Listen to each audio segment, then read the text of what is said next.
শুধুমাত্র ঘরে চিড়ে থাকলে সন্ধ্যার টিফিনে এমন একটা মুচমুচে পকোড়া চায়ের সাথে বানানো যেতেই পারে। তার জন্য 2 কাপ চিড়ে ধুয়ে পরিষ্কার করে জল ঝরিয়ে নিয়েছি, দিয়ে দিয়েছি 2টো আলু সিদ্ধ। এবার আলুটাকে বেশ ভালোভাবে ম্যাশ করে নেব। কিছুটা পেঁয়াজ কুচি, লঙ্কা কুচি, পরিমাণ মতো নুন আর হাফ কাপ বেসন, হাফ কাপ কর্নফ্লাওয়ার দিয়ে সামান্য পরিমাণ হলুদ গুঁড়ো আর চাট মশলা, কিছুটা পরিমাণ ধনেপাতা কুচি দিয়ে বেশ ভালোভাবে হাত দিয়ে মেখে নেব।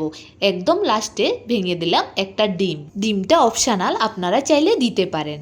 সব কিছু একসাথে বেশ ভালোভাবে হাতে মেখে নিয়ে কুকিং প্যানে তেল গরম করে এক এক করে পকোড়াগুলো আমি বেশ ভালোভাবে এপিট ওপিট লাল লাল করে ভেজে নেব।